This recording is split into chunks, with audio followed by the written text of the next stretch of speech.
Nadine menatap secari kertas di tangannya. Jemarinya gemetar saat pena menyentuh permukaannya.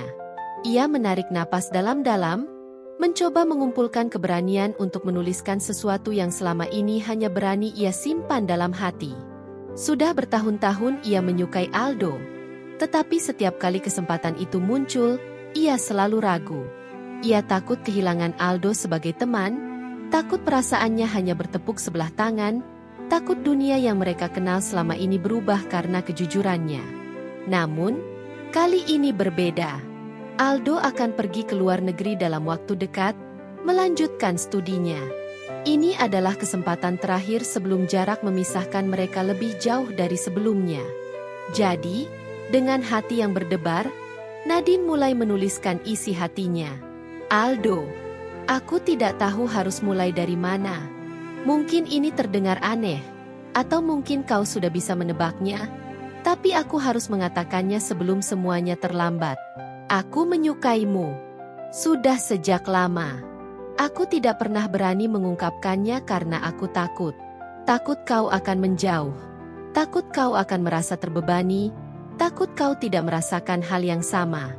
Jadi, aku memilih diam, menyimpannya sendiri, pura-pura tidak terjadi apa-apa setiap kali kita bertemu. Tapi aku tidak ingin lagi hidup dengan penyesalan. Aku tidak mengharapkan jawaban darimu. Aku hanya ingin kau tahu, agar aku bisa melanjutkan hidup tanpa bertanya-tanya tentang bagaimana jika. Semoga kau bahagia dimanapun kau berada. Nadine. Matanya berkaca-kaca saat ia menyelesaikan tulisan itu.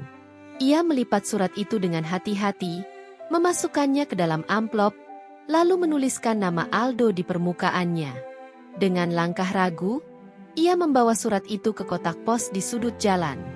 Begitu surat itu masuk ke dalam, ia menghela napas panjang, merasa lega sekaligus takut. Hari-hari berlalu, tetapi tak ada kabar dari Aldo. Nadine mencoba meyakinkan dirinya bahwa Aldo mungkin butuh waktu untuk mencerna semuanya. Namun, saat ia mendengar dari teman-teman bahwa Aldo sudah berangkat tanpa sempat berpamitan langsung padanya, ia merasa ada yang tidak beres. Ia mencoba mengabaikan kekecewaan yang menggerogoti hatinya dan melanjutkan hidup. Tahun demi tahun berlalu. Ia lulus kuliah, mendapat pekerjaan yang baik, bertemu banyak orang baru. Meski begitu, bayangan Aldo tetap ada di sudut pikirannya. Kadang-kadang, ia bertanya-tanya apakah surat itu pernah sampai ke tangan Aldo, ataukah hanya menghilang entah kemana. Hingga suatu hari, belasan tahun setelah ia menuliskan surat itu, takdir mempertemukan mereka kembali. Nadine tidak menyangka akan bertemu Aldo di sebuah kafe kecil di pusat kota. Ia sedang menunggu kopi pesanannya ketika sebuah suara familiar menyapanya dari belakang. Nadine? Ia menoleh, dan di sana, berdiri Aldo.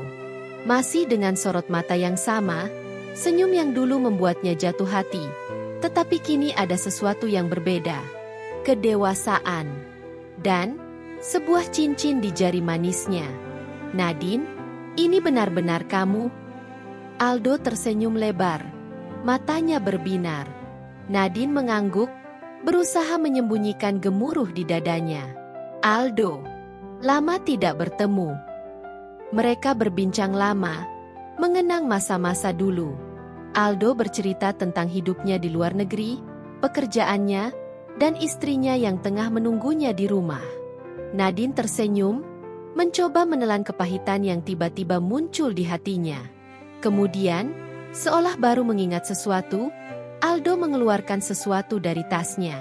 Sebuah amplop yang sudah menguning, dengan namanya tertera di permukaannya. Kamu tidak akan percaya ini, katanya sambil tertawa kecil. Aku baru menerima surat ini minggu lalu. Rupanya, surat ini terselip di antara barang-barang lama di rumah lama orang tuaku. Aku tidak tahu kenapa mereka tidak pernah memberikannya padaku. Nadine membeku. Ia mengenali amplop itu. Hatinya mencelos. Aku membacanya. Suara Aldo menjadi lebih lembut. Andai saja aku menerimanya dulu, mungkin ceritanya akan berbeda. Nadine menelan ludah, berusaha tersenyum. Tapi sekarang sudah terlambat, kan? Aldo mengangguk. Ya, sudah terlambat. Hening. Mereka saling bertatapan, seolah mengenang apa yang bisa saja terjadi di antara mereka. Kemudian, Aldo tersenyum lagi, kali ini lebih lembut. Tapi aku bersyukur akhirnya aku tahu. Terima kasih sudah menulis surat itu, Nadine. Aku harap kamu juga bahagia sekarang. Nadine tersenyum, meski hatinya terasa berat. Aku juga bersyukur, Aldo. Setidaknya, aku tidak lagi bertanya-tanya tentang bagaimana jika. Mereka berpisah hari itu, membawa cerita masing-masing. Dan untuk pertama kalinya setelah sekian lama, Nadine merasa hatinya benar-benar bebas. Nadine menatap punggung Aldo yang semakin menjauh, meninggalkan kafe dengan langkah tenang. Seharusnya ia juga pergi, tapi kakinya terasa berat. Ada sesuatu yang belum ia cerna sepenuhnya. Ia menunduk, menatap cangkir kopi yang mulai mendingin di hadapannya. Surat itu, begitu banyak pertanyaan yang berputar di kepalanya. Kenapa surat itu tidak pernah sampai ke Aldo saat itu? Bagaimana jika Aldo menerimanya tepat waktu? Apakah hidup mereka akan berbeda? Namun, pertanyaan terbesar yang mengusik batinnya adalah, kenapa hatinya masih terasa sakit? Sudah bertahun-tahun ia mencoba melupakan Aldo. Ia sudah bertemu banyak orang, bahkan sempat menjalin hubungan dengan beberapa pria. Tapi perasaan yang muncul saat bertemu Aldo tadi membuktikan bahwa mungkin ia tidak pernah benar-benar melupakannya. Ia menghela napas panjang. Tidak ada gunanya menyesali sesuatu yang sudah berlalu. Aldo sudah bahagia dengan hidupnya sekarang, dan ia juga harus melakukan hal yang sama. Hari-hari setelah pertemuan itu berjalan seperti biasa, tapi sesungguhnya ada sesuatu yang berubah dalam diri Nadine. Ia mulai mempertanyakan kebahagiaannya sendiri. Selama ini, ia merasa sudah cukup puas dengan hidupnya. Pekerjaan yang stabil, pertemanan yang baik, kehidupan yang tenang. Tapi apakah itu cukup? Suatu malam, ia duduk di balkon apartemennya, menatap langit yang bertabur bintang. Ia memikirkan perjalanan hidupnya. Ia ingat bagaimana ia dulu begitu takut mengambil risiko. Begitu takut kehilangan Aldo sampai akhirnya justru kehilangan kesempatan untuk jujur pada dirinya sendiri. Ia tidak ingin mengulangi kesalahan itu.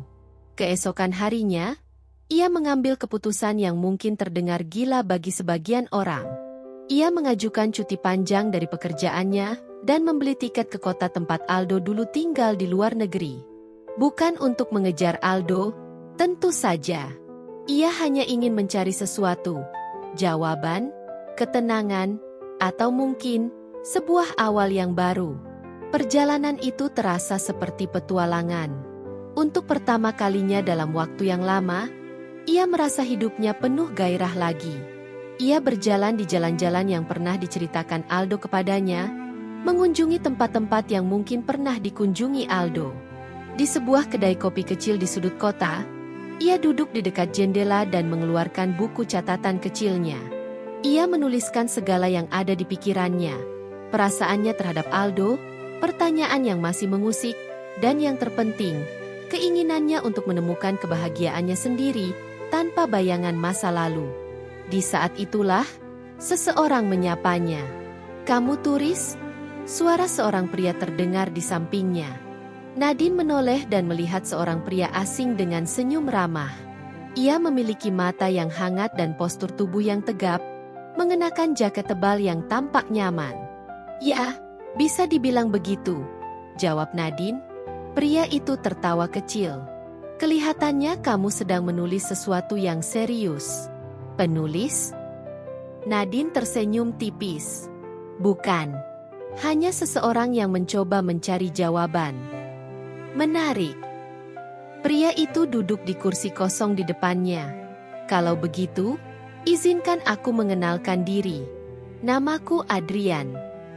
Dan begitu saja, pertemuan itu menjadi awal dari sesuatu yang baru dalam hidup Nadine. Adrian adalah seseorang yang penuh kejutan.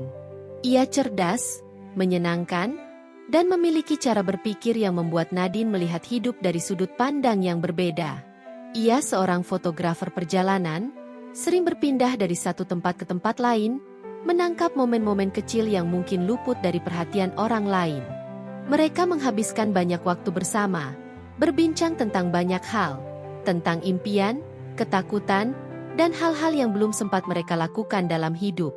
Suatu malam, saat mereka duduk di tepi danau yang diterangi cahaya bulan, Adrian bertanya, "Kenapa kamu benar-benar datang ke sini, Nadine?" Nadine terdiam sejenak sebelum menjawab, "Aku ingin mencari tahu apakah aku bisa benar-benar melanjutkan hidupku. Aku ingin tahu apakah aku bisa menemukan kebahagiaanku sendiri." Adrian tersenyum. "Dan bagaimana sejauh ini?" Nadine menatap danau yang tenang di hadapannya. Ia merasa ringan. Untuk pertama kalinya, ia tidak lagi merasa terbebani oleh masa lalunya. "Aku pikir, aku akhirnya mulai menemukannya." Dan saat ia menoleh, mata mereka bertemu. Di sana, di bawah langit malam yang indah, Nadine menyadari sesuatu. Kadang-kadang, surat yang terlambat bukanlah akhir dari segalanya. Kadang-kadang, itu hanyalah awal dari cerita yang lebih baik. Hari-hari Nadine di kota itu berubah menjadi perjalanan penuh makna. Bersama Adrian, ia melihat dunia dengan cara yang berbeda. Bukan hanya sekadar tempat-tempat indah yang layak difoto, tetapi juga cerita-cerita yang tersimpan di dalamnya. Setiap sudut jalan, setiap kedai kecil, setiap percakapan dengan orang asing membawa sesuatu yang baru ke dalam hidupnya. Mereka menghabiskan waktu mengunjungi galeri seni, duduk di taman kota sambil mengamati orang-orang yang berlalu lalang, atau sekadar berbincang panjang di kafe hingga larut malam. Nadine merasa nyaman dengan Adrian, seperti tidak ada tekanan untuk menjadi seseorang yang bukan dirinya. Pada suatu sore, mereka berjalan di sepanjang tepian sungai. Angin dingin berembus lembut, dan matahari mulai merunduk ke ufuk barat, menciptakan semburat jingga di langit. "Kamu tahu, aku pernah berpikir kalau aku tidak akan bisa mencintai seseorang lagi," kata Nadine tiba-tiba, suaranya nyaris tenggelam dalam gemerisik air sungai. Adrian menoleh, alisnya terangkat sedikit. "Kenapa begitu?" Nadine menghela napas. "Aku terlalu lama hidup dalam bayangan seseorang. Aku selalu bertanya-tanya bagaimana jika aku membuat pilihan yang berbeda di masa lalu. Tapi sekarang aku sadar, mungkin aku hanya takut untuk benar-benar melepaskan." Adrian diam sejenak sebelum berkata, "Aku mengerti perasaan itu. Kadang kita terlalu terikat pada sesuatu yang seharusnya sudah kita tinggalkan. Tapi Nadine, hidup tidak menunggu kita. Kita yang harus memilih kemana kita ingin melangkah." Nadine menatapnya. Mata pria itu penuh ketulusan. Ia ingin percaya pada kata-kata itu, ingin membiarkan dirinya melangkah ke depan tanpa lagi menoleh ke belakang. Malam itu, Nadine merenung di kamar hotelnya. Ia mengambil buku catatannya dan mulai menulis. "Dear Aldo, aku menulis ini bukan untuk mengulang cerita yang telah berlalu, tetapi untuk mengakhiri bab yang belum benar-benar selesai dalam hidupku. Aku ingin berterima kasih karena pernah menjadi bagian dari ceritaku. Meskipun akhirnya kita tidak bisa berjalan di jalan yang sama. Aku pernah bertanya-tanya, bagaimana jika surat itu sampai lebih cepat? Bagaimana jika aku lebih berani saat itu? Tapi sekarang aku sadar, semua terjadi sesuai waktunya. Mungkin, jika aku menerima jawabanmu saat itu, aku tidak akan pernah berada di titik ini. Titik di mana aku akhirnya benar-benar mengenal diriku sendiri. Aku harap kamu bahagia, seperti aku akhirnya menemukan jalanku menuju kebahagiaanku sendiri." Nadine menutup bukunya dan tersenyum kecil. Untuk pertama kalinya, ia merasa benar-benar bebas. Beberapa hari kemudian, ia harus kembali ke negaranya. Adrian mengantarnya ke bandara, dan ada sesuatu di udara yang terasa berbeda. "Jadi, ini perpisahan?" tanya Adrian dengan nada ringan, meskipun matanya mengandung sesuatu yang lebih dalam. Nadine tersenyum. "Mungkin bukan perpisahan. Hanya jeda dalam cerita kita." Adrian menatapnya sesaat, lalu mengulurkan tangannya. Sampai kita bertemu lagi, Nadine. Nadine menggenggam tangan itu, merasakan kehangatannya. Sampai kita bertemu lagi, Adrian. Ia melangkah menuju gerbang keberangkatan dengan hati yang ringan. Mungkin ini bukan akhir. Mungkin ini adalah awal dari sesuatu yang lebih indah. Kembali ke negaranya, Nadine merasa ada sesuatu yang berubah dalam dirinya. Ada perasaan lega yang belum pernah ia rasakan sebelumnya. Seolah-olah beban yang selama ini menghantuinya perlahan memudar. Namun, ada satu hal yang masih terus mengusik pikirannya, Adrian. Selama perjalanan pulang, ia memikirkan pria itu. Perjalanan singkat mereka bersama telah memberinya perspektif baru tentang hidup. Adrian adalah seseorang yang hidup bebas, menjalani hidupnya dengan cara yang selalu ia impikan tapi tak pernah berani ia lakukan. Setibanya di apartemennya, Nadine menatap sekeliling. Ruangan itu terasa begitu familiar, tetapi juga terasa berbeda. Ia berjalan ke meja kerjanya dan melihat buku catatannya. Surat yang ia tulis untuk Aldo masih tersimpan di sana. Ia tersenyum tipis. Hari-hari berlalu, dan Nadine kembali ke rutinitasnya. Ia kembali bekerja, bertemu teman-temannya, mencoba menjalani kehidupan seperti biasa. Namun, ada sesuatu yang terasa kosong. Ia merindukan perasaan bebas yang ia rasakan saat bepergian. Ia merindukan percakapan panjang dengan Adrian, cara pria itu melihat dunia, dan bagaimana ia bisa membuat segalanya terasa sederhana. Satu malam, Nadine sedang duduk di balkon apartemennya ketika ponselnya bergetar. Sebuah pesan masuk dari nomor yang sudah ia hafal di luar kepala. Adrian, bagaimana kehidupan setelah kembali ke dunia nyata? Nadine tersenyum. Ia membalas dengan cepat. Nadine, sejujurnya, terasa aneh. Aku merasa seperti meninggalkan sesuatu di sana. Adrian, atau mungkin kamu meninggalkan bagian dari dirimu yang baru saja kamu temukan? Nadine membaca pesan itu berulang kali. Mungkin Adrian benar.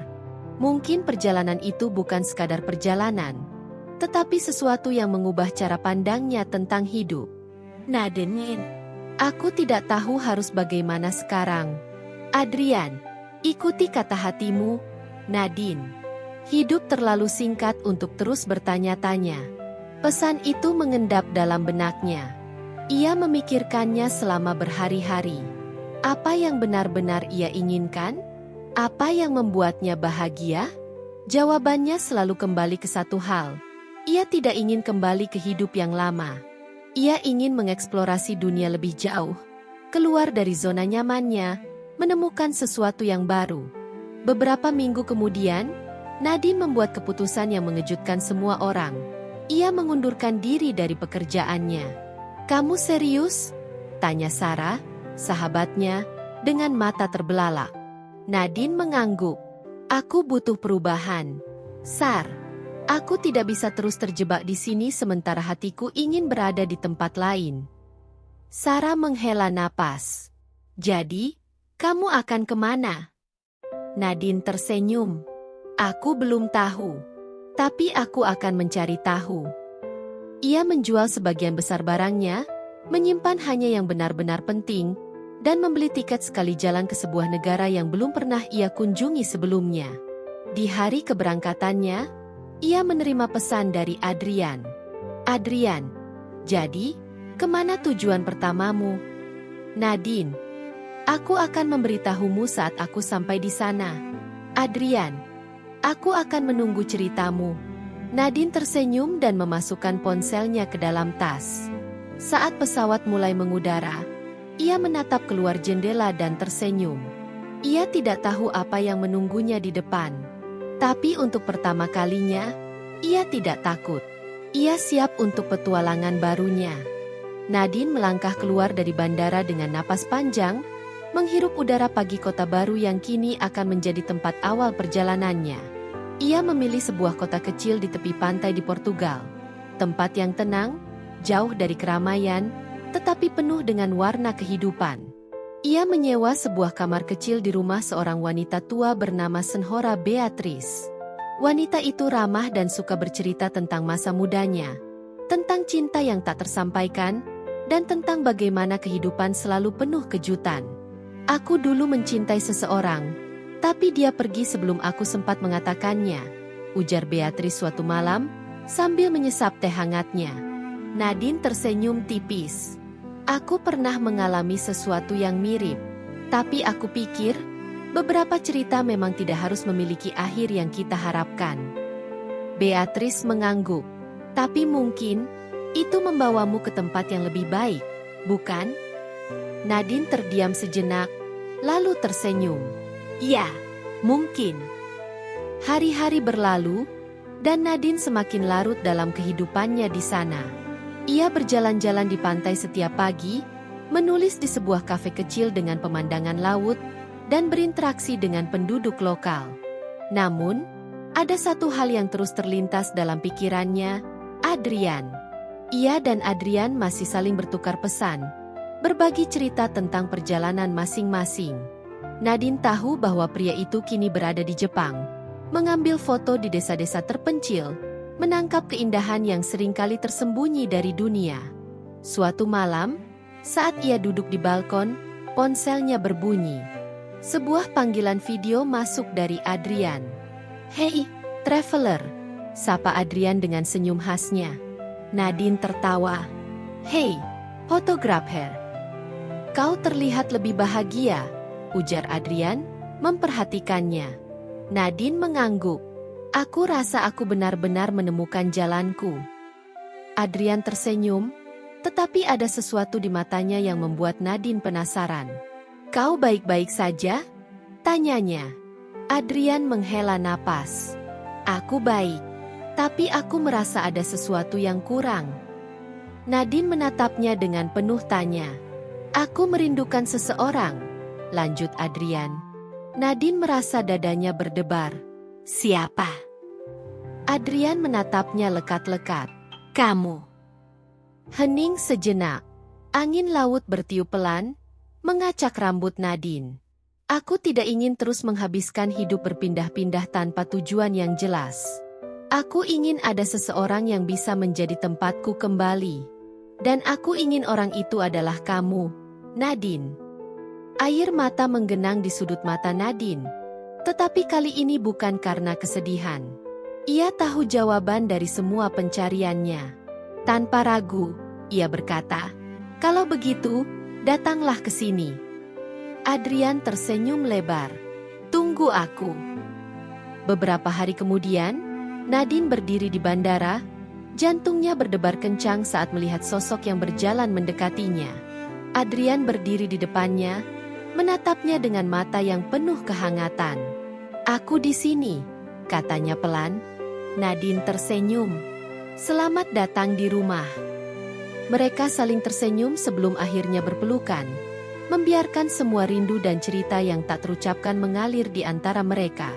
Kali ini, tidak ada lagi yang terlambat. Mereka telah menemukan satu sama lain, di tempat yang tepat, di waktu yang tepat.